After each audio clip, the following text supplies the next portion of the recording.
بس تیرے در سا دنیا میں در کہاں۔ اعوذ باللہ من الشیطان اللعین الرجیم، بسم اللہ الرحمن الرحیم، الحمد للہ رب العالمین، والصلاة والسلام علی اشرف الانبیاء والمرسلین، سیدنا و مولانا ابی القاسم محمد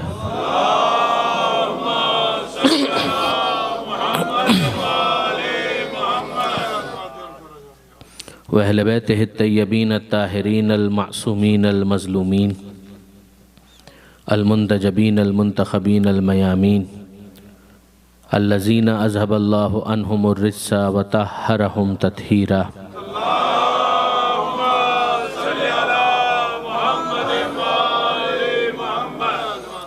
لا سیما علی الامام المنتظر والحجۃ الثانی عشر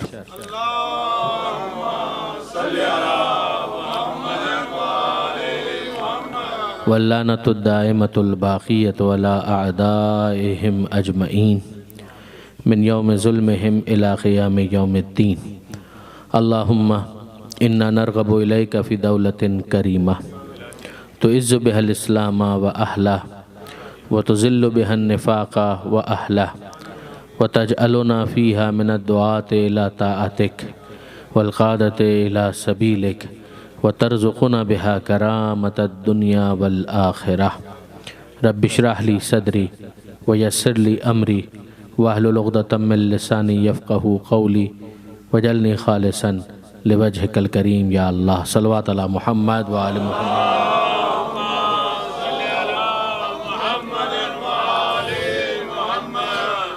اما بعد فقد قال اللہ سبحانہ وتعالی فی القرآن الحکیم، بسم اللہ الرحمن الرحیم، هو الذی بعث فی الامیین رسولا منہم یتلو علیہم آیاتہ ویزکیہم ویعلمہم الکتاب والحکمہ وإن كانوا من قبل لفی ضلال مبین۔ صلوات علی محمد وآل محمد۔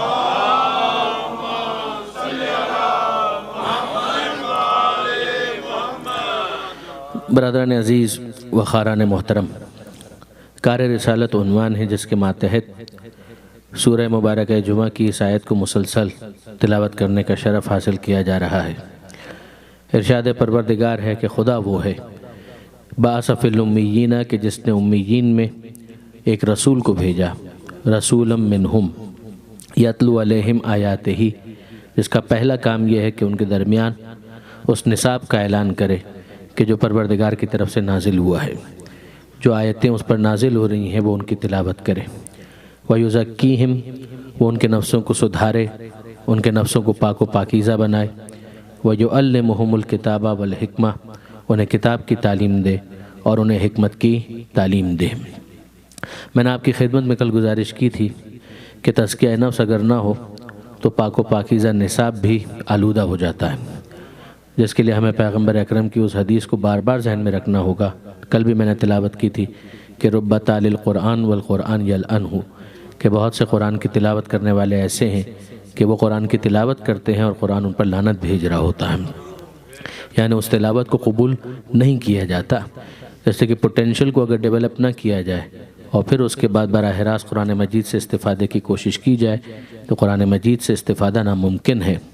میں آپ کی خدمت میں عرض کروں برادران عزیز کہ پروردگار عالم نے ایک کانسیپٹ دیا قرآن مجید کے اندر جس کو ہم تقوی کا کانسیپٹ کہتے ہیں، کہ جو تقوی اختیار کرے گا وہ متقی بنے گا۔ پروردگار عالم نے اس حوالے سے بہت باتیں کی ہیں، بہت زیادہ آیتیں ہیں قرآن مجید کے اندر کہ جنہیں تقوی سے ریلیٹ کیا جا سکتا ہے۔ ماہ رمضان کی آیت بہت مشہور ہے کہ جہاں پروردگار عالم یہ ارشاد فرماتا ہے کہ کتب علیکم الصیام کما کتب علی الذین من قبلکم لعلکم تتقون، یہ روزہ تم پر واجب کیا گیا جیسے تم سے پہلے والوں پر واجب کیا گیا تھا، کیوں؟ شاید تم متقی بن جاؤ۔ تو یہ متقی بننا کوئی ٹارگٹ، کوئی آبجیکٹو ہے کہ جو پروردگار عالم چاہتا ہے کہ یہ بندے صاحب تقوی بنے، تو کچھ تو اس کا مطلب ہوگا جب اس کی اتنی اہمیت ہے کہ اگر کوئی صاحب تقوی ہو تو متقی بنتا ہے، متقی ہو تو صف متقین میں آتا ہے، اور صف متقین میں آئے تو پھر اس کی امامت نصیب ہوتی ہے جو امام المتقین ہوتا ہے۔ تو کوئی تو اس کا مقصد ہوگا، کوئی تو اس کا مطلب ہوگا کہ جو پروردگار عالم نے یہاں رکھا ہے۔ ہم دیکھتے ہیں کہ ہر جمعے کے اندر بھی ہمیں اس بات کی نصیحت کی جاتی ہے کہ تقویٰ کی نصیحت کی جائے، تقویٰ کی وصیت کی جائے۔ یہ ہے کیا چیز؟ میں آپ کی خدمت میں عرض کروں برادران عزیز، اگر اس کی ٹیکنیکل جو مباحث ہیں ان ڈیٹیلز کے اندر اگر ہم جائیں تو بہت وقت صرف ہوگا، اور شاید بات پھر بھی اس طرح سے واضح نہ ہو پائے جس طرح سے امیر المومنین حضرت امیر المومنین علی ابن ابی طالب علیہ الصلوۃ والسلام نہج البلاغہ کے اندر مولا نے ایک مثال دی ہے تزکیہ نفس کے ذریعے سے جو تقوی حاصل ہوتا ہے اس کو سمجھانے کے لیے۔ نہج البلاغہ میں مولا کی یہ مثال ہے جس کو ہم کہیں گے تعریف بالمثال۔ ایک تعریف وہ ہوتی ہے کہ جس کے اندر ٹیکنیکل اسپیکٹس کا خیال رکھا جاتا ہے، جس کے لیے منطق کے اندر کہا جاتا ہے کہ اسے جامع ہونا چاہیے، معنی ہونا چاہیے، جامع الافراد ہونا چاہیے، معنی الاغیار ہونا چاہیے۔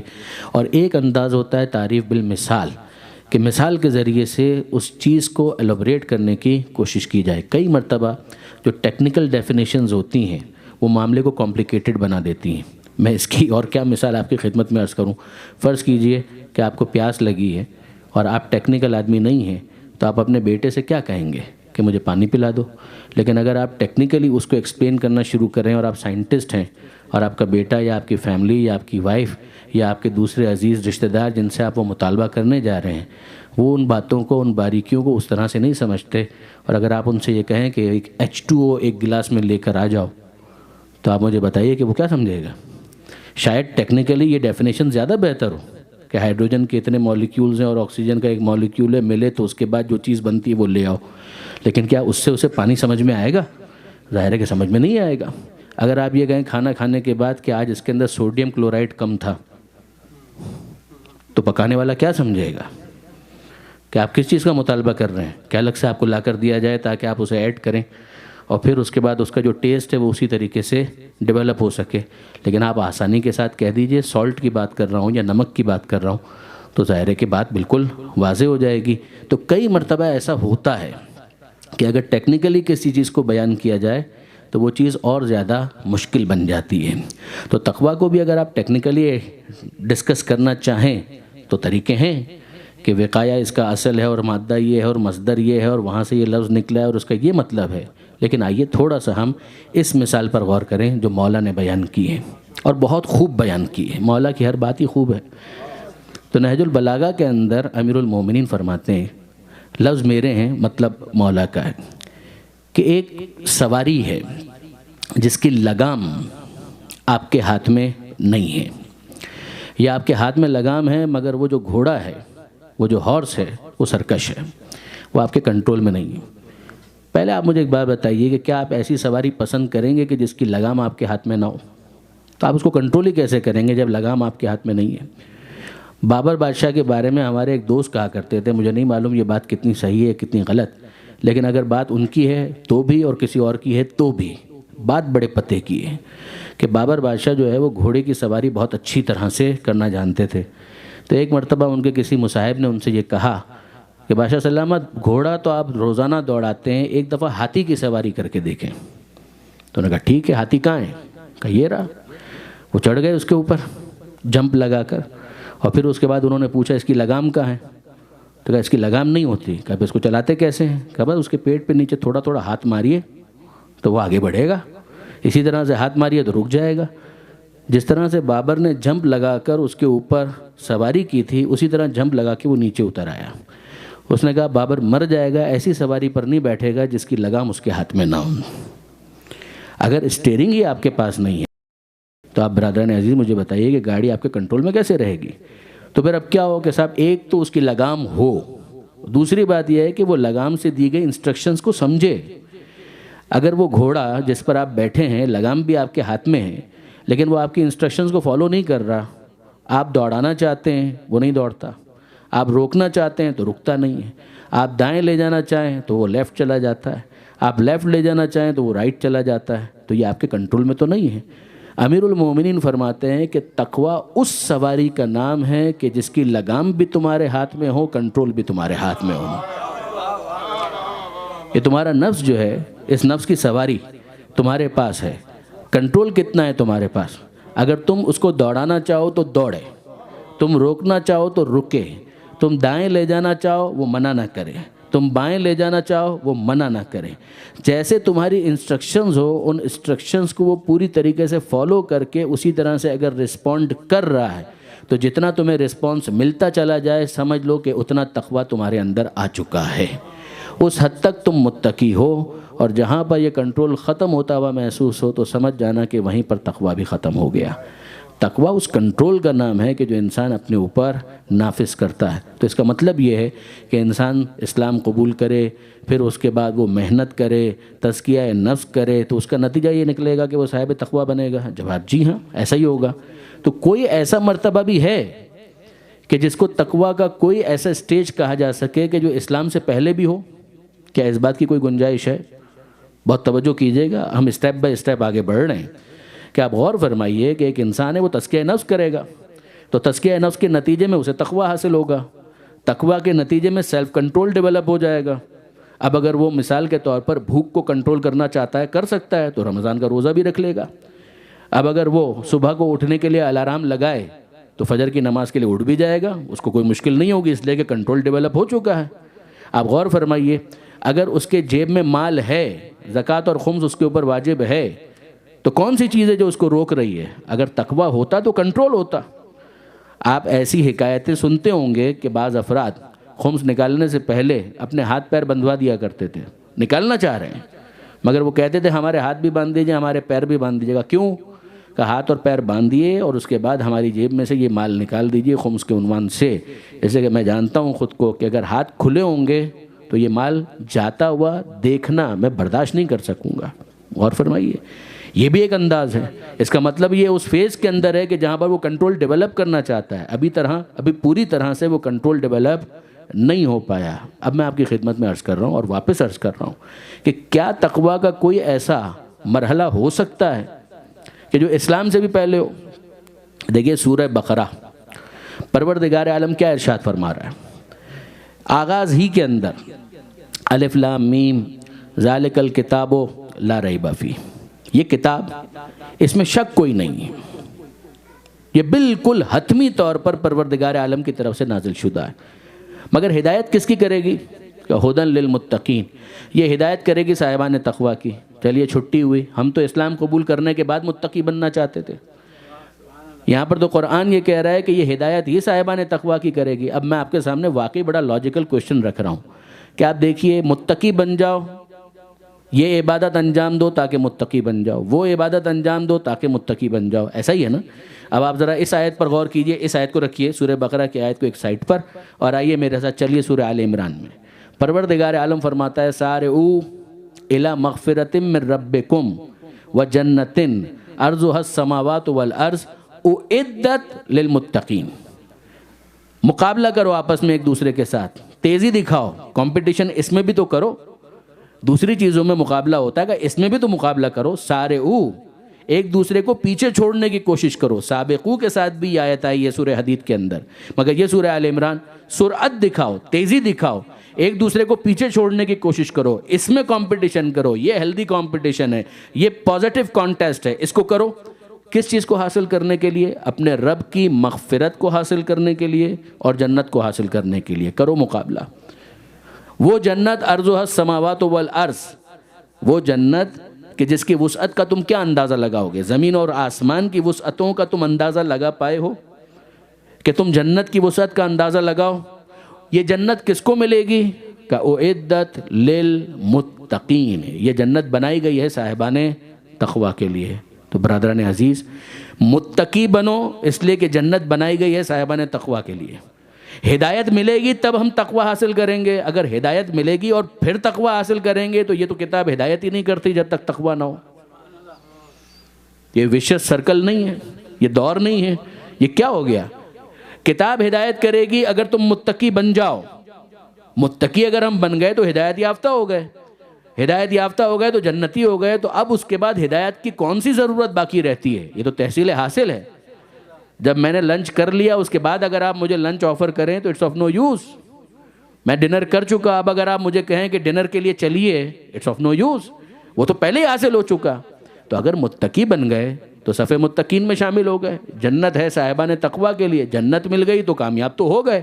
اب اگر کامیاب ہو گئے تو پھر پروردگار عالم کا یہ کہنا سورہ بقرہ میں کہ ذالک الکتاب لا ریب فیہ، یہ کتاب اس میں شک تو کوئی نہیں ہے مگر ہدایت کرے گی صاحبان تقویٰ کی.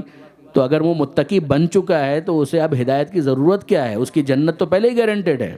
یہ ہے بنیادی سوال. آپ نے غور فرمایا. اب اگر برادران عزیز یہ سوال آپ کے ذہن میں واضح ہو گیا تو اس کے بعد آئیے ایک اور آیت کی طرف چلیے. یہ بھی سورہ بقرہ ہی کی ہے جس میں پروردگار عالم فرماتا ہے کہ شہر رمضان الذی انزل فیہ القرآن، یہ رمضان کا مہینہ وہ ہے کہ جس کے اندر قرآن نازل کیا گیا. کس کی ہدایت کرے گا؟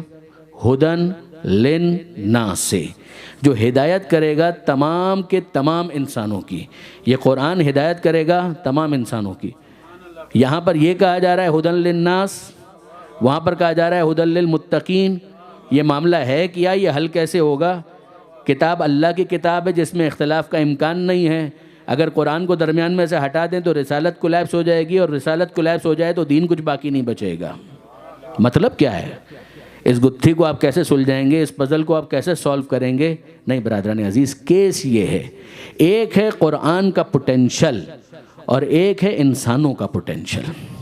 ایک ہے قرآن کا پوٹینشل اور ایک ہے انسانوں کا پوٹینشل. مجھے ایک بات بتائیے، اگر فضا کے اندر سگنلز موجود ہوں تو کیا آپ مجھے اس بات کا حق دیتے ہیں کہ میں یہ کہوں کہ یہ سگنلز موبائل فون کو جگا سکتے ہیں، ایکٹیویٹ کر سکتے ہیں، موبائل فون کو قابل استعمال بنا سکتے ہیں؟ بالکل. اگر سگنلز موجود ہیں تو آپ مجھے اس بات کا حق دیں گے کہ یہ کہہ سکوں کہ یہ سگنلز جو فضا کے اندر موجود ہیں ان کے اندر یہ صلاحیت ہے کہ یہ ہر موبائل فون کو ایکٹیویٹ کر سکتے ہیں. لیکن اگر موبائل فون کے اندر آپ بیٹری نہ ڈالیں اور اس کو آن نہ کریں تو سگنلز کا قصور ہے یا آپ کا قصور ہے؟ ان سگنلز کے اندر پوٹینشلی یہ صلاحیت موجود ہے کہ وہ ہر سیٹ کو ایکٹیویٹ کر سکتے ہیں، مگر مسئلہ یہ ہے کہ آپ کو جو پری ریکویزٹ ہے اس کو تو پورا کرنا ہے. جو انٹرنس ٹیسٹ ہے وہی اگر نہ دیا جائے تو پھر اس کے بعد ان سگنلز کو الزام نہیں دیا جا سکتا. یہ جو پروردگار عالم نے کہا ہدن للناس کہ یہ کتاب ہدایت ہے تمام انسانوں کے لیے، یہ کتاب کا پوٹینشل ہے. مگر کیا اس کتاب سے تمام انسان ہدایت لیں گے؟ ایک مرحلہ ہے صاحب تقوی بننے کا جو اسلام کے قبول کرنے سے بھی پہلے کی منزل ہے کہ وہ اگر اس کے اندر نہ ہو تو بھول جائیے، قرآن وہ پڑھتا بھی رہے گا تو ہدایت نہیں ملے گی. اب اس کے بعد میں آپ کی خدمت میں عرض کروں برادران عزیز کہ پروردگار عالم نے یہاں پر جو تقوی کا لفظ استعمال کیا ہے اس کا ترجمہ آپ تلاش کریں. واقعاً حضرت آیت اللہ علامہ سید علی نقی صاحب کے اس ترجمے کو اپریشیٹ کرنا ہوگا. انہوں نے وہاں پر اس کا ترجمہ کیا کہ ذالک الکتاب لا ریب فیہ، یہ کتاب اس میں تو کوئی شک نہیں، یہ ہدایت کرے گی متقین کی. کون متقین؟ ترجمہ یہ ہے فکر نجات رکھنے والوں کی. وہ کہ جس کو اپنی نجات کی فکر ہے، اگر وہ اپنے فیوچر کے بارے میں کوشش ہی نہیں ہے وہ آوارہ ہے. یہ وہ افراد ہیں کہ جن کے لیے کل ہم نے ایک لفظ استعمال کیا تھا کہ یہ لاسٹ کیسز ہیں. سواء علیہم انذرتہم ام لم تنذرہم لا یؤمنون. اے حبیب برابر ہے آپ ان کو ڈرائیں یا نہ ڈرائیں، یہ ایمان لانے والے نہیں ہیں. مگر وہ افراد جو کوشش ہیں، سورہ بقرہ سے پہلے ہی تو رکھا گیا سورہ فاتحہ کو، ان کے دل کی آواز یہ ہوتی ہے کہ وہ کہتے ہیں الحمدللہ رب العالمین. اتنا تو ہم نے سمجھ لیا کہ کوئی تو ہے کہ جو اس دنیا کو چلا رہا ہے. یہ پری ریکویزٹ ہے کہ انسان غور و فکر کرنے والا ہو، وہ سوچنے سمجھنے والا ہو، وہ ڈیڈ فکر کے ساتھ نہ ہو، وہ آمادہ ہو، تیار ہو غور کرنے کے لیے کہ ہاں کوئی تو ہے کہ جو اس دنیا کو چلا رہا ہے، وہ خدا تک پہنچ گیا. الحمدللہ رب العالمین، وہ تمام عالمین کا پالنے والا ہے. عالمین کو وہ پال رہا ہے، پیدا کر کے اس نے چھوڑ نہیں دیا. وہ عالمین کا پالنے والا ہے. جب وہ عالمین کا پالنے والا ہے تو اگر جسم دیا ہے تو جسم کو پالنے کے لیے بھی رزق دے گا، عقل دی ہے تو عقل کو پالنے کے لیے بھی رزق دے گا. وہ رحمان ہے، وہ رحیم ہے، مالک یوم الدین، اور وہ قیامت کے دن کا مالک ہے. کیا مطلب ہوا؟ قیامت کے دن کا مالک ہے. آپ کسی کو $2 دیں تو حساب لینے کا حق رکھتے ہیں، وہ زندگی جیسی نعمت دے تو حساب لینے کا حق نہیں رکھتا. یہ سب عقلی معاملات کہ مالک یوم الدین، جہاں انسان یہاں تک پہنچا اسے فکر نجات ہوئی، وہ اپنے بارے میں سوچنے لگا کہ جب وہ حساب لے گا تو کچھ تو ہے جو یہاں پر کرنا ہے، جس کا وہ حساب لینے والا وہ کیا چیز ہے؟ کہ اہدنا الصراط المستقیم، کہ اے پروردگار اتنا ہمیں سمجھ میں آ گیا کہ تو حساب بھی لے گا، تو نے بلا مقصد بھیجا بھی نہیں ہے، تو اب تو بتا کہ وہ ہے کیا کہ جس کو یہاں پر انجام دینا ہے، وہ سیدھا راستہ کیا ہے کہ جس کے اوپر چل کر ہم تجھ تک پہنچ سکیں؟ غلط، تجھ تک پہنچ سکیں؟ پروردگار عالم کی معرفت کی کوئی حد ہے؟ بہت توجہ کیجئے گا، کیا پروردگار عالم کی معرفت کی کوئی آخری حد ہو سکتی ہے؟ ہم جن کو وسیلہ مانتے ہیں ان کی معرفت کی بھی کوئی آخری حد نہیں ہے۔ میں پورے اطمینان کے ساتھ یہ جملہ کہہ رہا ہوں برادران عزیز، آپ قرآن مجید میں دیکھ ڈالیے، آپ کو منزل کا تذکرہ نہیں ملے گا، آپ کو صراط کا تذکرہ ملے گا، صراط راستہ، آپ کو سبیل کا تذکرہ ملے گا، سبیل یعنی راستہ، اس لیے کہ خدا وہ ہے کہ جس کی معرفت کی کوئی آخری حد ہو نہیں سکتی۔ معرفت کا آغاز ہو سکتا ہے، معرفت کی آخری حد کوئی نہیں ہے۔ یہ زندگی ختم ہو جائے گی مگر معرفت پروردگار کا نقطہ آخر نہیں آ سکتا۔ آپ غور فرمائیے، ہمیں ملتا ہے، جو میں نے ابھی وسیلے کی بات کی کہ پروردگار نے جن کا انتخاب کیا ہے وہ کس منزل پر ہیں کہ ہم پروردگار کی بات کریں۔ حضرت سلمان فارسی، دیکھیے یہ عجیب بات ہے، ایک طرف امیر المومنین ایک جملہ کہتے ہیں نہج البلاغہ کے پہلے خطبے ہی کے اندر ہے کہ اول الدین معرفتہ، دین کا آغاز ہے اس کی معرفت، دین کی ابتدا ہے اس کی معرفت، یعنی اس کو کچھ تو پہچانو۔ دوسری طرف آپ سنیے پروردگار عالم کی معرفت، امیر المومنین نہج البلاغہ ہی کے اندر کہتے ہیں کہ ایک بات تو بتاؤ، تم نے دیکھا ہے کہ کئی مرتبہ ایسا ہوتا ہے کہ ایک بچہ اس دنیا میں آنے سے پہلے ہی انتقال کر جاتا ہے، یہ ہے نہج البلاغہ کے اندر ہی کہ بچہ اس دنیا میں آنے سے پہلے ہی انتقال کر جاتا ہے، رحم مادر کے اندر، شکم مادر کے اندر ہی اس کا انتقال ہو گیا، روح پڑ گئی تھی اور انتقال ہو گیا۔ ایسا ہوتا ہے یا نہیں ہوتا؟ ہوتا ہے، ایسے کیسز ہمارے سامنے آتے ہیں۔ امیر المومنین فرماتے ہیں کہ اچھا اس کی بھی روح قبض ہوئی ہوگی، جب روح پڑی تھی تو اس کی روح بھی تو نکلی ہوگی، قبض کی ہوگی، تو روح قبض کرنے کے لیے فرشتے نے اپنا کام بھی کیا ہوگا۔ اب امیر المومنین فرماتے ہیں کہ ایک بات بتاؤ، وہ ماں کے شکم کے اندر انتقال کر گیا، روح پرواز کر گئی، فرشتے کو جاتے ہوئے دیکھا، روح قبض کر کے واپس آتے ہوئے دیکھا۔ اب مولا یہ فرماتے ہیں کہ ایک بات بتاؤ کہ جب تم اس دنیا میں رہتے ہوئے اس ملک کی معرفت حاصل نہ کر سکے تو خدا کی معرفت کیا خاک حاصل کرو گے؟ تم کیا معرفت حاصل کرو گے اس کی، پروردگار کی، جب تم اس فرشتے کی معرفت حاصل نہیں کر سکتے کہ جو گیا اور روح قبض کر کے آ بھی گیا، تم تو اسے بھی نہ دیکھ پائے، تو تمہاری حیثیت کیا ہے؟ تو مولا ٹھیک ہے، مان لیا ہماری کوئی حیثیت نہیں، ہم اس فرشتے کی بھی معرفت حاصل نہیں کر سکتے، خدا کی معرفت کیا حاصل کریں گے؟ پھر یہ کیا ہے کہ اول الدین معرفتہ، دین کا آغاز ہے اس کی معرفت، اس کی معرفت اگر حاصل ہو تو دین کا آغاز ہوتا ہے۔ اچھا سنیے، من ماتا ولم یعرف امام زمانے ہی ماتا میتتن جاہلیہ، جو مر جائے اور زمانے کے امام کی معرفت حاصل نہ کرے اس کی موت جاہلیت کی موت ہے۔ ایسا ہی ہے۔ اچھا اب دیکھیے، ایک طرف یہ حدیث آ گئی واپس ہمارے سامنے، ابھی خدا کی معرفت کی بات تھی، دونوں طرح کی حدیثیں میں نے آپ کے سامنے رکھ دی۔ اب یہ ایک حدیث ہے، من ماتا ولم یعرف امام زمانے ہی ماتا میتتن جاہلیہ، جو مر جائے اور زمانے کے امام کی معرفت اسے نہ ہو اس کی موت جاہلیت کی موت ہے۔ ٹھیک ہو گیا۔ اچھا اب یہ حدیث جو ہے نا، اس پر ایک تبصرہ بھی کر دوں، یہ ہماری کتابوں میں تو ہے ہی، برادران اہل سنت کے پاس بھی ہے یہ حدیث عیناً۔ عقائد کے بارے میں ایک بہت اہم کتاب ہے عقائد نصفی، شرح عقائد نصفی، اس کے اندر یہ حدیث صاحب کتاب نے لکھی ہے، جس کو علم کلام کی کتابوں کے اندر بہت معتبر مانا جاتا ہے برادران اہل سنت کے نزدیک۔ اس کے علاوہ بھی صحاح ستہ کے اندر اس سے ملتی جلتی ایک اور حدیث ہے کہ جس کے اندر جملہ یہ ہے کہ جو مر جائے اور زمانے کے امام کی بیعت کا پٹہ اس کے گلے میں نہ ہو تو اس کی موت جاہلیت کی موت ہے۔ ملتی جلتی حدیث وہاں پر بھی ہے۔ اکبر الہ آبادی، ان کے بھانجے یا بھتیجے شیعہ ہو گئے، اچھا میں کوئی مناظرہ نہ گفتگو نہیں کر رہا، یقین جانیے میرا انداز بھی نہیں ہے، میں تو فقط ایک واقعہ، اور اس کے ناقل خود حضرت سید العلماء علامہ نقن صاحب ہیں، ایک دفعہ خود انہوں نے اس کو بیان کیا کہ اکبر الہ آبادی کے جو بھانجے تھے یا بھتیجے تھے وہ شیعہ ہو گئے، مومن ہو گئے. مجھے پتہ چلا، کسی نے انٹروڈیوس کروایا کہ یہ مومن ہو گئے ہیں، شیعہ ہو گئے ہیں.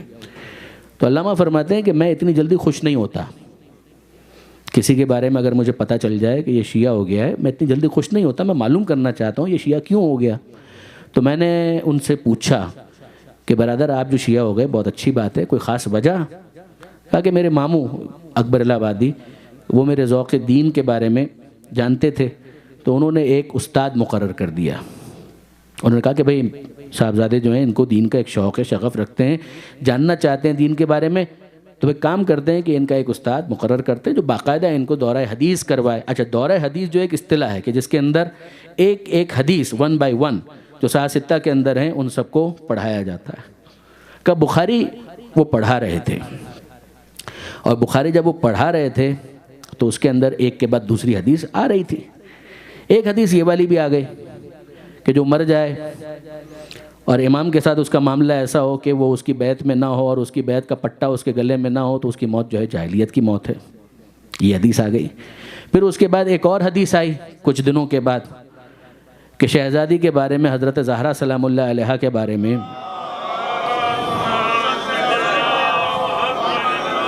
آگے آگے تشریف لے آئیے مومنین، تھوڑا تھوڑا آگے تشریف لے آئیے.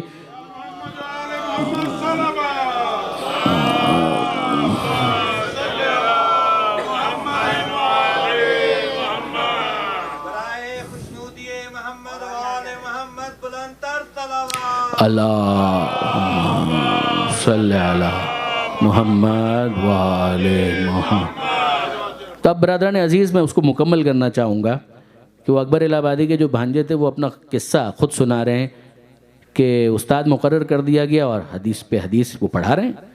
تو ایک حدیث یہ والی آئی کہ اگر مر جائے اور زمانے کے امام کی معرفت نہ ہو یا معرفت کا اس کو پٹا نہ ہو گلے کے اندر بیعت کا، تو اس شخص کی موت جو ہے وہ جاہلیت کی موت ہے. اور کچھ دن گزرے اس کے بعد ایک اور حدیث آ گئی، اور وہ حدیث تھی شہزادی کے بارے میں کہ جناب خاتون جنت حضرت فاطمہ زہرا سلام اللہ علیہا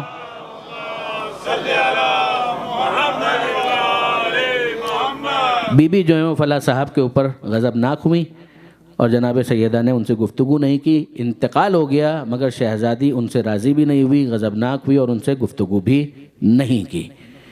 جب یہ حدیث پڑھی انہوں نے تو وہ کہتے ہیں کہ جناب میں نے اپنے استاد سے سوال کیا کہ استاد یہ بتائیے کیا یہ حدیث صحیح ہے؟ کہا کہ ہاں صحیح ہے، بخاری میں آئی ہے تو صحیح ہے، کتاب ہی کا نام ہے صحیح بخاری، تو حدیث تو بالکل صحیح ہے. کہ اور وہ حدیث جو اس دن آپ نے پڑھائی تھی کہ اگر کوئی ایسا اس دنیا سے چلا جائے تو پھر اس کی موت جاہلیت کی موت ہے، کیا وہ حدیث بھی صحیح ہے؟ کہا کہ ہاں وہ حدیث بھی صحیح ہے. تو انہوں نے کہا کہ میں نے اپنے استاد سے پوچھا کہ پھر اس کا مطلب کیا ہوا، آپ کیا کہنا چاہتے ہیں، شہزادی کی موت کے بارے میں آپ کیا کہیں گے؟ کہا کہ توبہ کرو توبہ کرو، استغفر اللہ استغفر اللہ.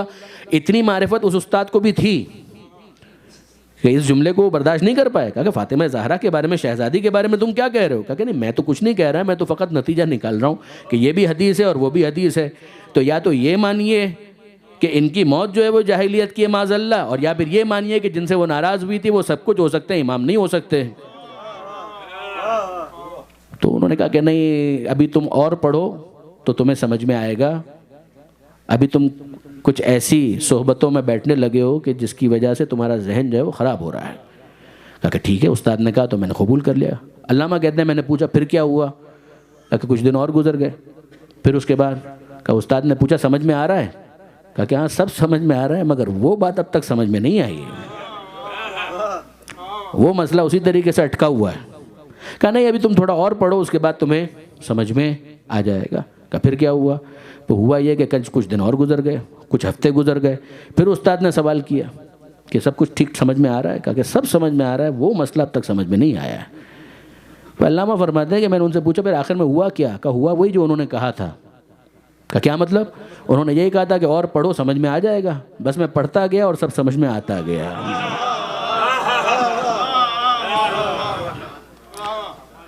تو اب آپ نے غور فرمایا برادران عزیز، یہ یاد رکھیے گا اور بہت محتاط الفاظ میں اور کیئرفلی میں بیان کر رہا ہوں کہ جو افراد مذہب حقہ کی طرف آئے ہیں ان کی ایک بہت بڑی تعداد وہ ہے کہ جنہوں نے شہزادی کے اس مقدمے سے حق کو پہچانا ہے کہ صرف اتنی سی بات بتا دو کہ زہرا اپنا مقدمہ لے کر دربار میں گئی تھیں یا نہیں گئی تھیں، بس ابھی میں منزل مصائب پر نہیں ہوں، واپس آئیے جو بات ہو رہی تھی کہ ایک طرف ہمیں حدیث نظر آتی ہے پیغمبر اکرم کی، خود مولا کی جو میں نے کوٹ بھی کی کہ دین کا آغاز ہے خدا کی معرفت، دوسری طرف ہمیں نظر یہ آتا ہے کہ امیر المومنین فرماتے ہیں کہ تمہاری کیا اوقات کہ تم خدا کی معرفت حاصل کرو، یہ عقلی اعتبار سے بھی سمجھ میں آنے والی بات ہے، قرآن نے بھی منزل کی بات نہیں کی ہے، راستے کی بات کی ہے۔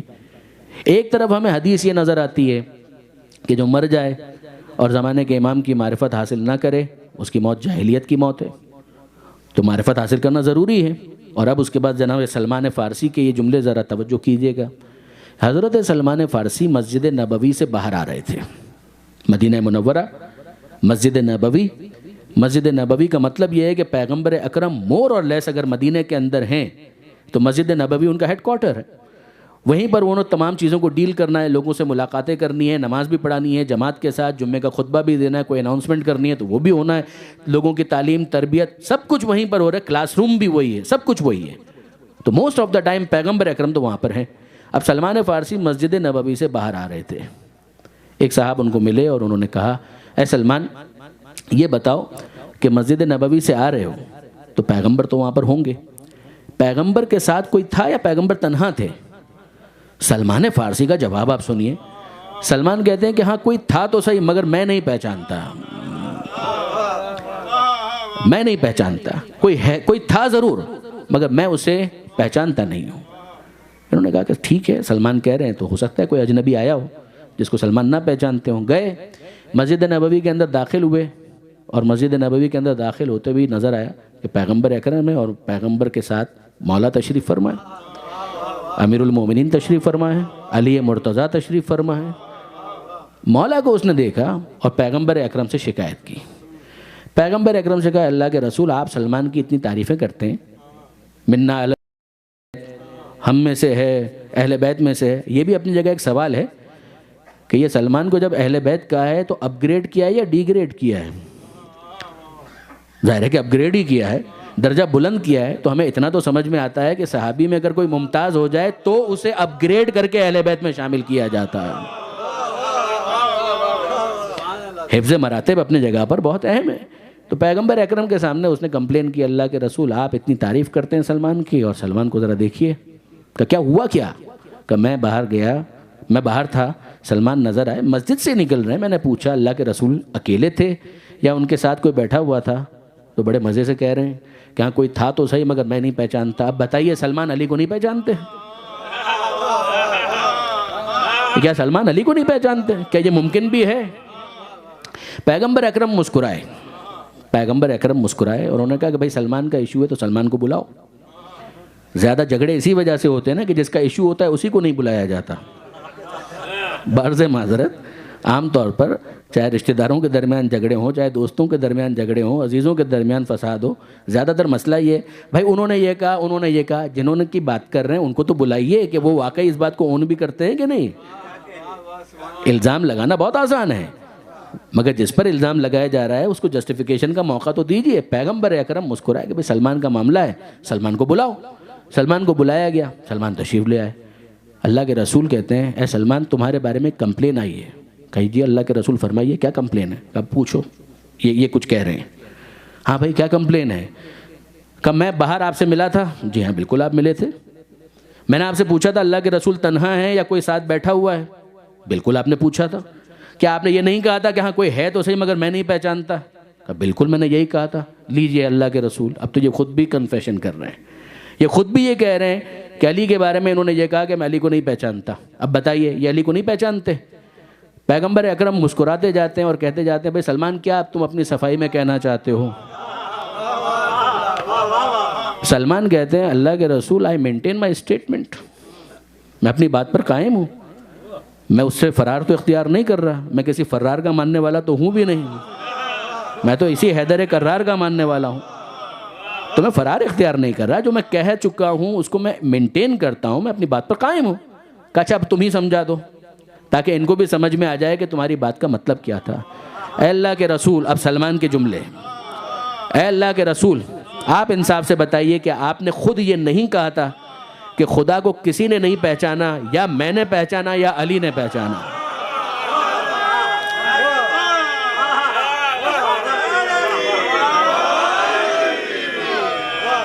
اور اللہ کے رسول یہ بتائیے کہ آپ نے نہیں کہا تھا کہ مجھے بھی کسی نے نہیں پہچانا، یا خدا نے پہچانا یا علی نے پہچانا؟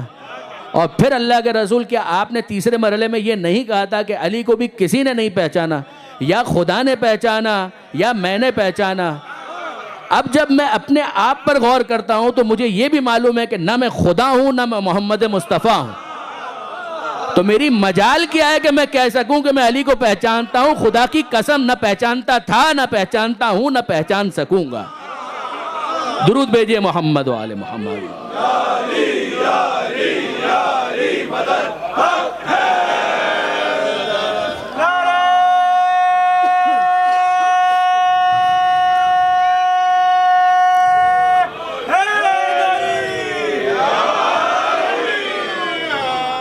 تو اب برادران عزیز مسئلہ تو پھر وہیں پٹکا ہوا ہے کہ جب معرفت ممکن نہیں ہے تو پھر یہ حکم کیوں دیا جا رہا ہے کہ جو مر جائے اور زمانے کے امام کو نہ پہچانے اس کی موت جو ہے جاہلیت کی موت ہے؟ تو ایک ناممکن چیز کا حکم دیا جا رہا ہے. اچھا ایک حدیث نہیں، ایک دعا، وہ بھی معصوم ہی کی سکھائی ہوئی ہے، اور دعاؤں کے مجموعے کے اندر آپ کو مل جائے گا اللہم عرفنی نفسک، اے پروردگار مجھے اپنی معرفت عطا کر. فَإِنَّكَ إِن لَمْ تُعَرِّفْنِي نَفْسَكَ لَمْ أَعْرِفْ رَسُولَكَ، اے پروردگار اگر تیری معرفت نہ ہوئی تو تیرے رسول کو بھی کیسے پہچانوں گا؟ پھر اس کے بعد ہے اللہم عرفنی رسولک، اے پروردگار اپنے رسول کی پہچان عطا کر، معرفت عطا کر.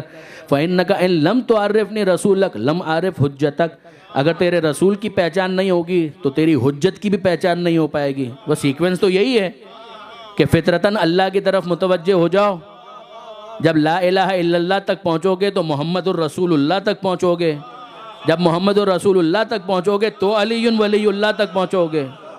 سیکوینس تو یہی ہے، اور بہت منطقی سیکوینس ہے. یہی دعا کے اندر سمجھایا جا رہا ہے کہ اے پروردگار اپنے رسول کی معرفت عطا کر، اگر تیرے رسول کی معرفت نہ ہوئی تو تیری حجت کو کیوں کر پہچانوں گا؟ اور پھر اس کے بعد ہے اللہم عرفنی حجتک، اے پروردگار اپنی حجت کی معرفت عطا کر. فَإِنَّكَ إِن لَمْ تُعَرِّفْنِي حُجَّتَكَ ضَلَلْتُ عَنْ دِينِي، اس لیے کہ اگر تو نے اپنی حجت کی معرفت عطا نہ کی تو پھر میں اپنے دین میں گمراہ ہو جاؤں گا، میں ہلاک ہو جاؤں گا. تو ضروری ہے کہ معرفت ہو، جو کہ ممکن نہیں ہے. ضروری ہے کہ معرفت ہو اور وہ ممکن نہیں ہے. تو اب اس کو کیسے حل کیا جائے؟ یہاں پر پھر ایک مرتبہ مراحل کا مسئلہ ہے برادران عزیز. حضرت علامہ ہی کی مثال میں آپ سے عرض کر رہا ہوں، میں نے ان سے واقعاً ان کی کتابوں سے بہت استفادہ کیا. I should be very honest، اور میں اکثر یہ جملہ کہتا ہوں کہ جس کی بات ہو اس کے حوالے ہی سے بیان کرنا چاہیے. علامہ کی یہ بہت پیاری مثال ہے. وہ کہتے ہیں اس فنومینا کو سمجھانے کے لیے کہ یہ بالکل درست ہے کہ معرفت ناممکن ہے، لیکن یہ بھی درست ہے کہ معرفت واجب ہے. اور ان دونوں کے درمیان ریکنسیلیشن کیسے ہے؟ کہ بہت سادی سی بات ہے. اگر آپ سمندر کے اندر سوئی نڈل جس کا اوپر چھوٹا سا ایک ہول ہوتا ہے، اگر آپ اس کو ڈالیں گے تو کیا پورا سمندر سمٹ کر اس ہول کے اندر آ جائے گا؟ نہیں آ پائے گا، یہ ناممکن ہے. مگر جب آپ اس نڈل کو ڈالیں گے تو کیا یہ نڈل کا ہول خالی آئے گا؟ وہ خالی نہیں آئے گا. جتنے اس کے ظرف کے اندر گنجائش ہوگی، وہ سمندر جو ہے نا وہ جنرس ہے، وہ سخی ہے، وہ دینا چاہتا ہے. مسئلہ ظرف کی کمی کا ہے کہ اس ہول کے اندر اس سے زیادہ آ نہیں سکتا. جب نہیں آ سکتا تو پورا سمندر سمٹ کر نہیں آئے گا، مگر خالی بھی واپس نہیں آئے گا. جس کا جتنا ظرف ہوگا اتنا اس کو مل جائے گا. بس یہی ہماری ذمہ داری ہے کہ فضائل آل محمد کے سمندر میں غوطہ زن ہو جائیے. سب کچھ سمٹ کر نہیں آئے گا، مگر یہ سخی لوگ ہیں، خالی کسی کو نہیں لوٹائیں گے.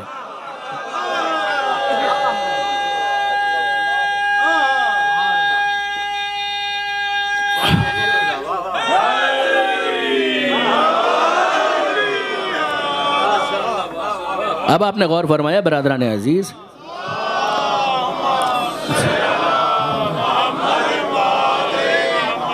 مسئلہ ظرفیت کا ہے. ظرفیت کے اندر اضافہ انسان کرتا چلا جائے، پروردگار نے فلیکسیبل رکھا ہے انسان کو.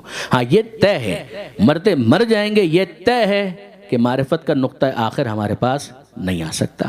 آل محمد ان کی معرفت کا نقطہ آخر نہیں آ سکتا، پروردگار کی معرفت. اسی لیے ہم قرآن کے اندر دیکھتے ہیں، جہاں سے یہ بات شروع ہوئی تھی، قرآن راستے کی بات کرتا ہے. اگر منزل کی بات ہو تو اس کے بعد انسان کو مر جانا چاہیے. یعنی ایک ایسی منزل اگر قابل تصور ہو کہ جس کے بعد سفر آگے جاری نہ رہ سکے، تو پھر اس زندگی کا مقصد پھر کیا ہے؟ اگر زندگی کا مقصد تھا معرفت پروردگار اور وہ حاصل ہو گئی، نقطہ آخر آ گیا، تو پھر اس کے بعد انسان کو زندہ رہنے کی کوئی جسٹیفیکیشن نہیں ملنی چاہیے. اس کا مطلب ہی یہ ہے کہ نہیں، یہ وہ معرفت ہے کہ جس کو انسان حاصل کرتا چلا جائے، اس میں ڈوبتا چلا جائے اور اتنا اطمینان رکھے کہ وہ تہ نہیں آنے والی، وہ نقطہ آخر نہیں آنے والا، کہ جس کے بعد ہم اپنا سفر کنٹینیو نہ کر سکیں. ارے چھوڑیے اس زندگی کی کیا بات کرتے ہیں. انشاءاللہ جب مرنے کے بعد اگر پروردگار نے جنت دے دی، جو کہ انشاءاللہ بنی ہی آل محمد کے ماننے والوں کے لیے، تو وہاں پہنچنے کے بعد بھی یہ سفر معرفت جاری رہے گا. کب تک؟ ہمیشہ ہمیشہ. اس کا نقطہ آخر کبھی نہیں آنے والا، یہ ممکن نہیں ہے. آپ نے غور فرمایا برادران عزیز؟ معاملہ یہ اتنا سینسیٹیو معاملہ ہے. اگر یہ واضح ہو گیا تو اب اس کے بعد اس بات کو سمجھنا بہت آسان ہے. فکر نجات رکھنے والے، یہ نقطہ اول ہے، یہ پہلا مرحلہ ہے. ذالک الکتاب لا ریب فیہ ھدی للمتقین. یہ تقوی کا وہ پہلا ایلیمنٹری سٹیج ہے کہ جس پر انسان پہنچے تو وہ کوالیفائی کرتا ہے قرآن سے ہدایت لینے کے لیے. جس طریقے سے آپ اسکول کے اندر کسی کو داخلہ دیتے ہیں تو اس سے پہلے کچھ پری ریکویزٹ ہوتا ہے. اگر آپ کالج میں کسی کو داخلہ دیتے ہیں تو آپ پہلے ایک ڈائگنوسٹک ٹیسٹ لیتے ہیں، ایلیمنٹری انٹرنس ٹیسٹ لیتے ہیں، کچھ لیتے ہیں کہ جس سے اس بات کا تعین کیا جا سکے کہ آیا یہ اسکول میں داخل کیے جانے کا اہل بھی ہے یا نہیں. جو اس میں داخل کیے جانے کا اہل ہوتا ہے اس کو اس میں داخلہ مل جاتا ہے.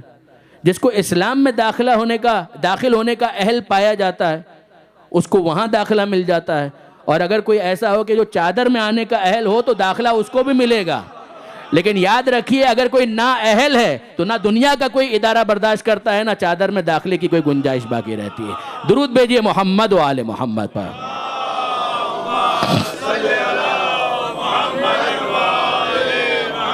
یہ صحیح مسلم کی روایت ہے. اللہم ہؤلاء اہلی، اے پروردگار یہ میرے اہل ہیں تو مجھے حق دیجئے کہ میں یہ کہوں کہ یہ اگر اہل ہیں تو جو چادر میں نہیں ہے وہ سب نا اہل ہیں، وہ سارے کے سارے نا اہل ہیں، ورنہ ان کو بھی گنجائش دی جاتی. مسئلہ یہ ہے کہ یہاں پر تو ظرفیت کا مسئلہ ہے کہ جس کے اندر جتنا ظرف ہے تو اب برادران عزیز یہ مسئلہ ہمارے لیے حل ہوتا ہے. دیکھیے یہ جو سورہ فاتحہ ہے جہاں سے بات میں نے شروع کی تھی، اس کی اتنی اہمیت ہے کہ پروردگار عالم نے قرآن مجید کے اندر الگ سے اس کا ذکر کیا. یعنی سورہ ہجر کے اندر یہ ارشاد ہوتا ہے کہ لقد آتیناک سبعا من المثانی والقرآن العظیم، کہ یقیناً اے حبیب ہم نے آپ کو عطا کیا سبعا من المثانی والقرآن العظیم، قرآن عظیم کے ساتھ 7 آفٹ ریپیٹڈ ورسز، 7 وہ آیتیں کہ جن کو تکرار کیا گیا. اور پھر یہاں پر ایک اور مسئلہ آ گیا کہ یہ جو 7 تکرار کی گئی آیتیں ہیں اس کا مطلب کیا ہے؟ اس میں کیا ایسی چیز ہے کہ جو ریپیٹ ہو رہی ہے؟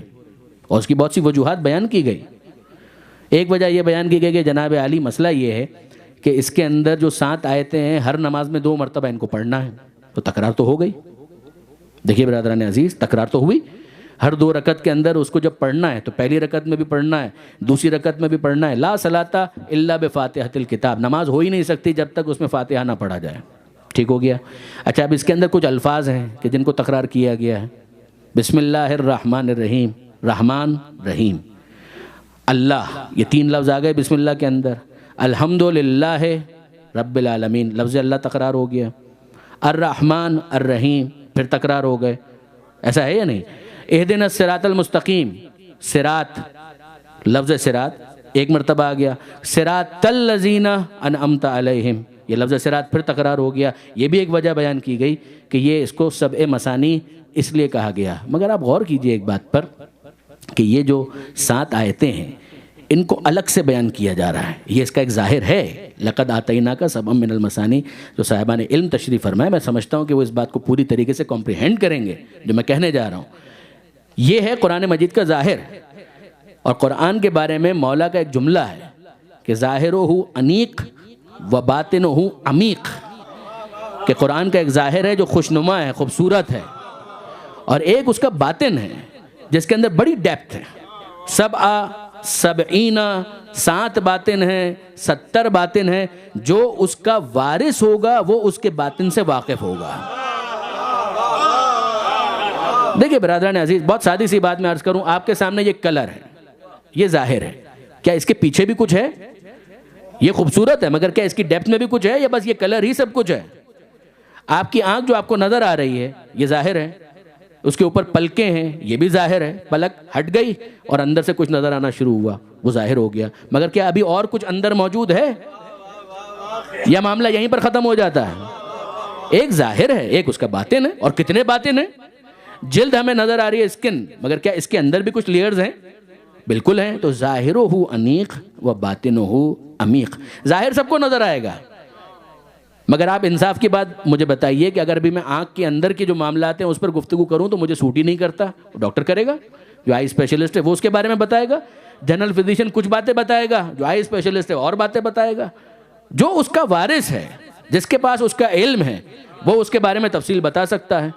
تو آپ یقین جانیے کہ قرآن جس کے اوپر نازل ہوا ہے اس سے زیادہ تو کوئی اس کو نہیں جان سکتا۔ یعلمہم الکتاب والحکمہ کی جو بات ہے اسی کے ذیل میں اس کو سمجھیے کہ اب آپ غور فرمائیے کہ ایک تو ہے اس کا ظاہر، وہ سمجھ میں آ گیا، 7 آیتیں ہیں، ریپیٹ ہو رہی ہیں، سورہ فاتحہ بالکل ٹھیک ہے، مگر آیت جو سورہ ہجر کی تھی وہ کیا تھی؟ وہ تو یہ تھی کہ لقد آتیناک سبعا من المثانی والقرآن العظیم، پورا قرآن، تو پورے قرآن کے اندر سورہ فاتحہ تو الگ سے آ گیا، پہلے سے آ چکا۔ پھر یہاں پر جو کہا جا رہا ہے تو ایک وجہ ہمیں سمجھ میں آتی ہے کہ ان 7 آیتوں کی اہمیت بتانی ہے، مگر مسئلہ یہ ہے، اور بالکل صحیح مسئلہ ہے، کہ ہمارے ذہن تو عادی ہو چکے ہیں، ہمارے کان تو عادی ہو چکے ہیں، جب قرآن کی بات آئے ساتھ میں اہل بیت کی بات آنی چاہیے۔ تو یہ جو یہاں پر کہا جا رہا ہے لقد آتیناک سبعا من المثانی والقرآن العظیم، ہم نے آپ کو عطا کیا 7 مثانی، 7 مثانی جن کو ریپیٹ کیا گیا، والقرآن العظیم اور قرآن عظیم۔ تو یہ قرآن عظیم کے ساتھ 7 مثانی، ان کا کوئی تعلق اہل بیت کے ساتھ ہے؟ خدا کی قسم ہے، خدا کی قسم ہے، چھٹے امام کی اپنی حدیث ہے، جملہ ہے کہ ہم ہیں وہ 7 مثانی جن کا تذکرہ یہاں پر ہو رہا ہے، ہم ہیں وہ 7 مثانی۔ مگر اب اس کو ریکنسائل کیسے کریں؟ امام 12 ہیں، معصوم 14 ہیں، ذکر 7 کا ہے۔ امام جو ہے 12، یا تو 12 کا عدد آ جاتا یا 14 کا عدد آ جاتا، مسئلہ یہ ہے کہ عدد ہے 7 اور امام ہے 12، معصوم ہے 14، تو کچھ ایسا ہوتا کہ جس میں ان دو میں سے کوئی ایک عدد آ جاتا۔ واپس غور کیجئے، قرآن یہ نہیں کہہ رہا کہ 7 عطا کیے، 7 من المثانی، 7 آف ریپیٹڈ جن کو تکرار کیا گیا۔ اب تکرار کیا گیا کا مطلب کیا ہے؟ آپ غور کریں، بالکل سمجھ میں آئے گا۔ شیخ عباس کمی نے اس گتھی کو سلجھایا ہے منتہی الاعمال کے اندر، اور وہاں پر انہوں نے لکھا کہ آپ گنیے، نام 7 ہی ملیں گے، وہ جو 14 ہیں نام 7 ہی ملیں گے۔ آپ میرے ساتھ گنتے جائیے، میرے ساتھ گنتے جائیے۔ محمد یہ ایک نام ہے، علی دوسرا نام، فاطمہ تیسرا نام، حسن چوتھا نام، حسین 5واں نام۔ اب اس کے بعد علی زین العابدین، زین العابدین لقب ہے، نام علی ہے جو تکرار ہوا۔ محمد باقر میں باقر لقب ہے، نام محمد ہے جو تکرار ہوا۔ جعفر الگ نام آیا چھٹا، 7واں نام موسیٰ، یہ پھر نیا نام آیا، 7 نام مکمل ہو گئے، 8واں نام علی تکرار ہے، رضا صفت ہے۔ محمد تقی، تقی صفت ہے، نام محمد ہے تکرار ہوا۔ علی نقی، نقی صفت ہے، نام علی ہے جو تکرار ہوا۔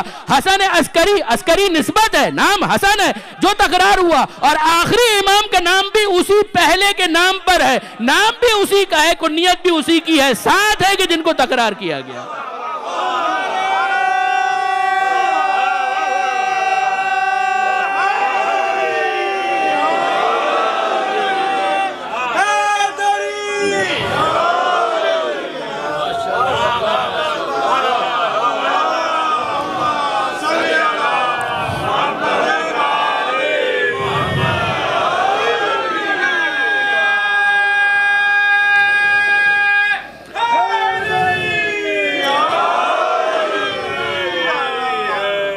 یقین جانیے برادران عزیز، کوئی مبالغہ رہی نہیں، کوئی مبالغہ آ رہی نہیں، قطعاً نہیں ہے۔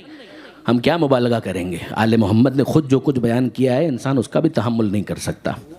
یقین جانیے پروردگار عالم کے منتخب ترین بندے، منتخب ترین بندے، مصطفیٰ بندے، مجتبی بندے، مرتضی بندے، وہ کہ جنہوں نے بندگی کا حق ادا کیا۔ برادران عزیز، میں نے ہمت کر کے یہ جملہ کہا کہ ہم کیا معرفت حاصل کریں گے پروردگار کی جب ہم معصومین کی معرفت حاصل نہیں کر سکتے۔ مجھے یہ کہنے کا حق دیجئے، معصومین تو پھر معصومین ہیں۔ ہم نہ ابو الفضل عباس کی معرفت کا حق ادا کر سکتے ہیں، نہ جناب زینب کی معرفت کا حق ادا کر سکتے ہیں۔ جو قربانیاں انہوں نے دے دی ہیں اس کا کوئی پیرالل ہو نہیں سکتا۔ یہ عصمت صغریٰ کی منزل پر فائز افراد ہیں۔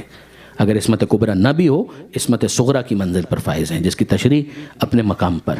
لیکن برادران عزیز آپ غور کیجئے، وہ زینب، یعنی میں بی بی زینب کے حوالے سے چند جملے گزارش کروں اور اس کے بعد پھر شہزادہ اون و محمد کے اوپر ہم آئیں۔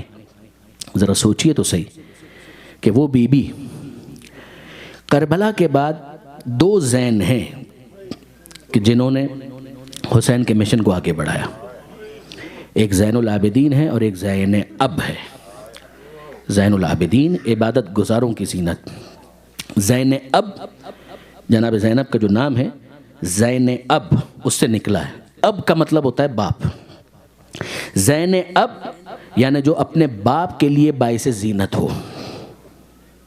آپ ذرا غور کیجئے، سید سجاد ہیں زین العابدین۔ خطبہ جو شام میں دیا ہے نا سید سجاد نے، اس میں امیر المومنین کا تعارف کروایا ہے۔ وہ خطبہ پڑھنے والا ہے۔ میرے نوجوان دوست کبھی بھی اس خطبے کو لائٹلی نہ لیں۔ جناب زینب کے جو خطبات ہیں، سید سجاد کے جو خطبات ہیں، اس کے اندر حسینی مشن کے تحفظ کے لیے کیے گئے اقدام کی تفصیل ہے۔ حق ادا کیا ہے۔ شام کے دشمنوں میں آل محمد کا تعارف یہ جناب زینب نے کروایا، سید سجاد نے کروایا۔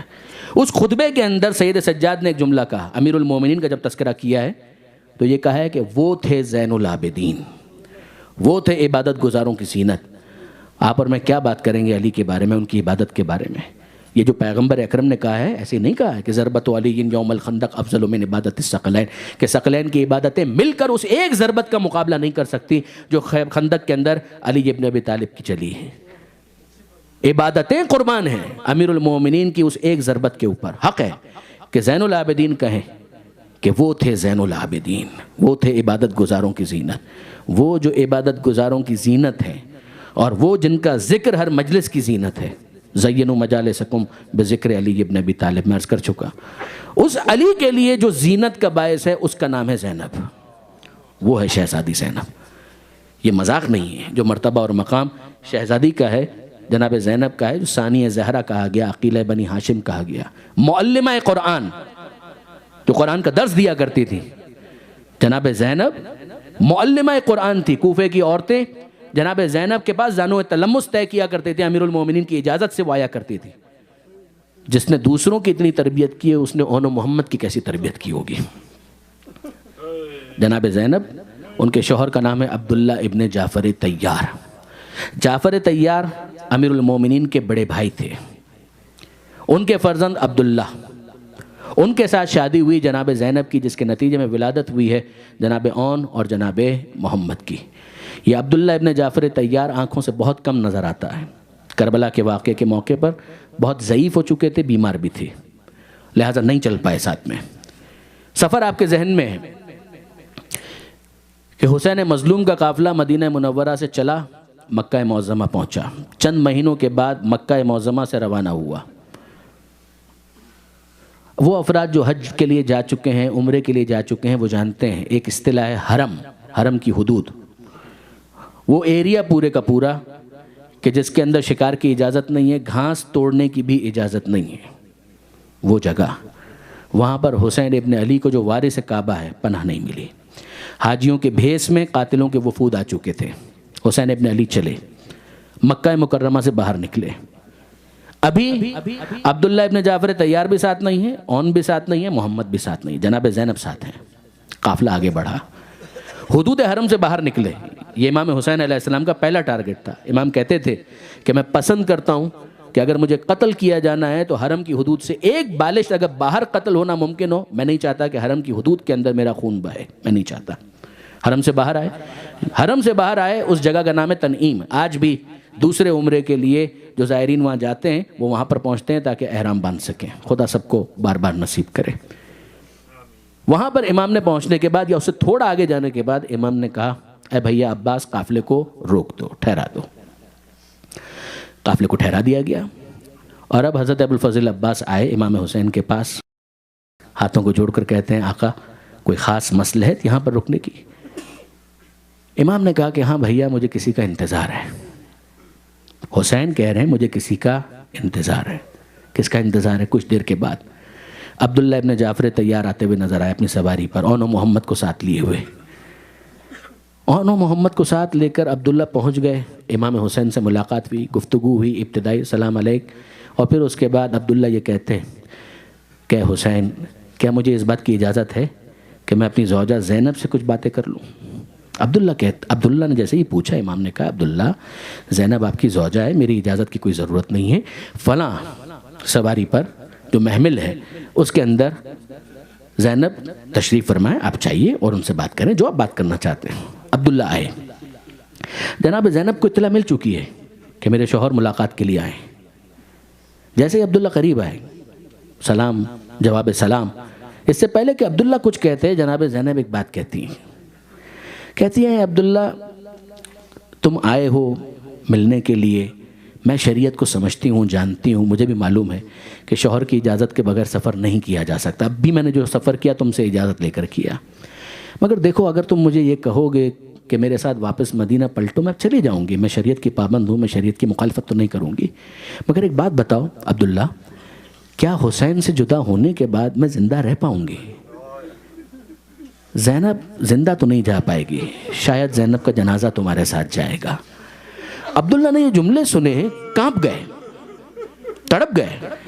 انہوں نے کہا، بی بی میں آپ کا مرتبہ اور مقام جانتا ہوں، مجھے معلوم ہے آپ علی اور زہرا کی وارث ہیں، میں آپ کو کوئی حکم دینے نہیں آیا۔ جناب زینب خوش ہو گئیں، کہا کہ عبداللہ پھر کیوں آئے ہو؟ عبداللہ کہتے ہیں، بی بی مجھے آپ کے جد کی ایک حدیث یاد آ گئی، بس میں تو اس حدیث پر عمل کرنے کے لیے یہاں پر آ گیا۔ ارے میرے جد کی کون سی حدیث؟ عبداللہ کہتے ہیں، بی بی آپ کے جد کی ایک حدیث ہے کہ جب سفر پر جاؤ تو سامان صدقہ ساتھ لے کر جاؤ۔ میں تو آپ کے جد کی اس حدیث پر عمل کرنے کے لیے آیا ہوں، سامان صدقہ ہے جو آپ کے حوالے کرنا ہے۔ تو جناب زینب کہتی ہے، عبداللہ سامان صدقہ کون سا؟ کہا، بی بی یہ اتنا مشکل سفر ہے، اون اور محمد کو آپ بھول کر آ گئی؟ یہ اون اور محمد جو ہیں یہ سامان صدقہ ہیں، اگر راستے میں کبھی کوئی مشکل آپ کے بھائی پر آئے تو ایک کو اپنی طرف سے صدقہ کر دیجئے گا، دوسرے کو میری طرف سے صدقہ کر دیجئے گا۔ جناب زینب خوش ہو گئیں، خوشی سے نہال ہو گئیں۔ اب اون و محمد بھی ہمراہ ہیں، پالا ہی اس دن کے لیے تھا کہ عاشور میں کربلا میں اپنے بھائی پر قربان کروں گی۔ ابھی آپ مرثیے میں بھی سن رہے تھے، اب جب عاشور کا دن آ گیا، سفر مکمل ہو گیا، عاشور کا دن آ گیا، 2 محرم کو خیمے لگ چکے ہیں، اور اس کے بعد پھر آہستہ آہستہ دن آگے بڑھ رہے ہیں۔ عاشور کے دن شہادتوں کا سلسلہ شروع ہوا، اور جناب زینب کو بس ایک آرزو ہے کہ میرے اون و محمد کا لاشا کب آئے گا۔ کربلا جیسی مائیں آپ نے کہیں دیکھی ہیں؟ مائیں تو اپنی اولاد کو بچانا چاہتی ہیں، یہ قربانی کا کون سا جذبہ ہے؟ ہم میں سے کون دعویٰ کر سکتا ہے کہ ہم جناب زینب کی معرفت حاصل کر سکتے ہیں؟ یہ جناب زینب انتظار اس بات کا ہے کہ میرے بچوں کی لاشیں آئیں تاکہ میں اپنی ماں کے سامنے سرخرو ہو جاؤں، میں اپنے جد کے سامنے سرخرو ہو جاؤں، اپنے بابا کے سامنے سرخرو ہو جاؤں، آخر میں اپنے پروردگار کی بارگاہ میں سرخرو ہو جاؤں۔ مگر اون و محمد 7-8 سال کی عمر ہے۔ جناب زینب پوچھتی ہیں، اے بیٹا اون و محمد تم ابھی تک زندہ ہو؟ اون و محمد ننھے ہاتھ جوڑتے ہیں اور کہتے ہیں، اماں ہم صبح سے کئی مرتبہ ماموں سے اجازت مانگ چکے ہیں، ماموں اجازت ہی نہیں دیتے، بچوں کی معصومیت کو بھی ذہن میں رکھیے۔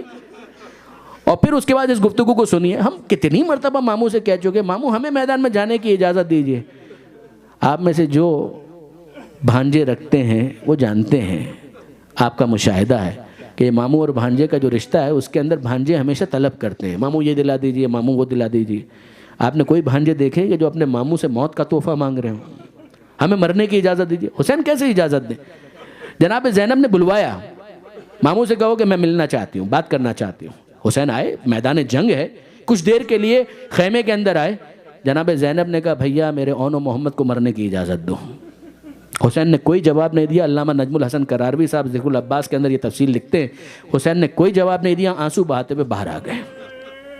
اس موقع پر اون محمد کہتے ہیں کہ اماں اگر حسین ماموں اجازت نہیں دیتے آپ عباس کو بلائیے, عباس ماموں کو بلائیے, وہ آپ کی بات نہیں ٹالیں گے, آپ ہمیں ان کے حوالے کیجئے, ان سے کہیے وہ ہمیں اجازت دلوائیں گے. اور جب حضرت عباس آئے, بہن, بڑی بہن اور ماں کے برابر بہن, ہاتھ جوڑ کر کھڑے ہو گئے, جی شہزادی فرمائیے. کہ بھیا عباس بس ایک کام ہے, منع مت کرنا, میرے اون و محمد کو مرنے کی اجازت دلواؤ, میدان میں جانے کی اجازت دلواؤ. اب عباس کچھ نہیں کہہ پائے, بڑی مشکل سے اپنے آپ پر ضبط کیا, کچھ حجت نہیں کر پائے. دونوں بچوں کے ہاتھ اٹھا لیے, پکڑے اور امام حسین کے پاس آئے اور کہا کہ آقا ان دونوں بچوں کو میدان میں جانے کی اجازت دیجیے. حسین کہتے ہیں عباس زینب 7-8 سال کے بچوں کے گلے کٹوانے کی بات کرتی ہے, میں کیسے اجازت دوں؟ مجھے نہیں معلوم برادران عزیز, یقین جانیے مجھے نہیں معلوم کہ کس طرح سے اجازت ملی, مگر اجازت ملی. اون بھی میدان میں گئے, محمد بھی میدان میں گئے. میدان میں یہ بھوکے پیاسے بچے کب تک لڑتے اور کہاں تک لڑتے؟ داد شجاعت دیا یقیناً, مگر ایک وقت آیا کہ یہ دونوں بچے میدان سے گرے, میدان میں گرے گھوڑوں سے, اور ایک جملہ کا ماموں ہماری مدد کے لیے آئیے, ماموں ہماری مدد کے لیے آئیے. جیسے ہی حسین مظلوم نے یہ جملہ سنا ہے, زینب در خیمہ پر کھڑی تھی, کہا کہ زینب تمہاری قربانی کام آ گئی, جن بچوں کو دولہا بنانے کی تمہاری خواہش تھی وہ تمنا تمہاری پوری ہو گئی. اور عباس سے کہنے لگے عباس بھیا میرے ساتھ چلو تاکہ میں بچوں کے جنازے لے کر آؤں. عباس اور حسین دونوں میدان میں گئے. پیچھے زینب کہتی ہیں اے بھیا یہ تو شکر کا مقام ہے, اگر پانی ہوتا میں وضو کر کے 2 رکعت شکرانے کی نماز پڑھتی, مگر پانی نہیں ہے, میں تیمم کر کے شکرانے کے نوافل ادا کروں گی. اور اب اس دوران جبکہ حسین جنازے لینے گئے ہیں, زینب سجدے میں ہیں اور اپنے پروردگار سے بات کر رہی ہیں اور کہہ رہی ہیں اے پروردگار اس دکھیا کی قربانی قبول فرما, مالک یہ اس دکھیا کا صدقہ ہے, اسے اپنی بارگاہ میں قبول فرما. حسین اور عباس اون و محمد کی لاشیں لے کر آئے اور خیمے میں لا کر رکھے. لاشیں درمیان میں ہیں, ایک طرف زینب کھڑی ہیں, ایک طرف حسین ہیں اور ایک طرف عباس ہیں. حسین کہتے ہیں کہ اے زینب یہ بچے ماموں ان کا حق ادا نہ کر سکا, مگر ان بچوں نے تمہارے دودھ کا حق ادا کر دیا. اب جناب زینب کہتی ہیں اے بھیا حسین مجھے اجازت ہے, میں ان مہمانوں سے کچھ بات کر لوں, جنازے پڑے ہوئے ہیں.